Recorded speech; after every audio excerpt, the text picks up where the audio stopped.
بعيدة تماما في اتجاه كارلس خيل، ثم إيسكو استلمها توغل، إيسكو يلعب بينية، كرة لموراتا، جول!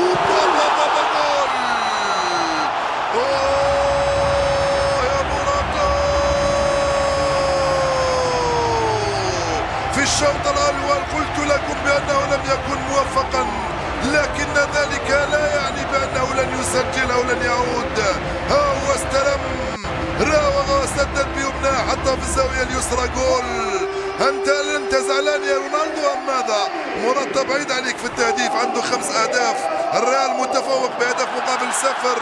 موراتا يفعلها، يسدد كرة من أروع ما يكون على يسار الحارس في الزاوية البعيدة من هناك، هدف ولا أروع من موراتا. سلام! جول للريال عند الدقيقة 5 من انطلاقة الشوط الأول من هذه المباراة.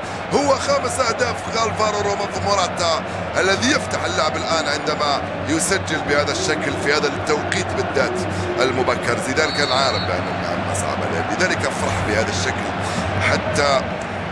حتى يقال بأنه عنده الحق. لما أو ناتشو هنا في التغطية بصعوبة، زادت الخطورة، الحكم لم يقل شيئا، كرة خطيرة لديبور على الجهة اليسرى، جول! جول! فعلها جوسلو، يا سلام!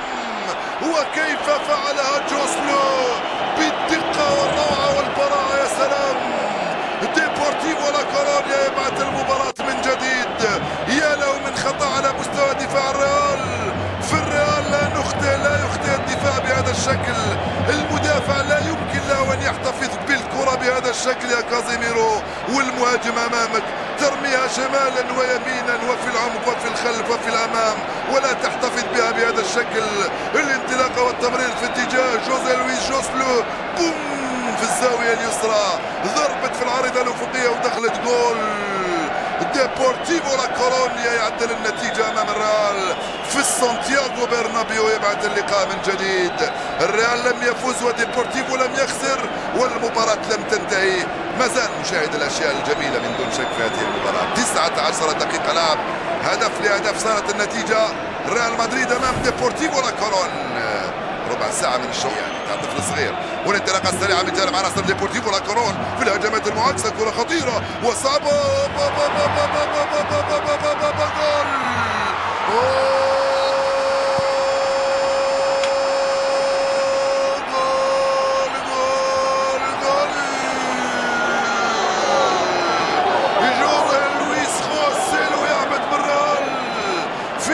دقيقتين ديبورتيفو لا كورون يقلب الموازين. ديبورتيفو لا كورون في سانتياغو برنابيو يقلب الخسارة إلى فوز. جوسيلو يتمكن من تسجيل ثنائية تبقى في التاريخ. ديبورتيفو لا كورون الذي سبق له وأن أبكى المدريديين في نهائي كأس الملك في الذكرى المئوية، ها هو يفعلها اليوم أمام الريال وأمام أنظار رونالدو في سانتياغو برنابيو. دائما من نفس اللاعب، أين كان مخبأ هذا اللاعب جوزيه لويس جوسيلو الذي تمكن من التفوق على راموس والتفوق على كايلور نافاس وإضافة الهدف الثاني للريال. جول! الحقها يا راموس، الحقها. جول ثاني لديبورتيفو لا كورون الذي صار متفوقا على ريال مدريد. هاي المباريات التي تبدو سهلة كيف هي صعبة بالنسبة للريال وبالنسبة لكازيميرو. من هناك عند اليمنى وصل عليه فاسكيز. 7 دقائق مشاهدي الافاضل، توغل فاسكيز،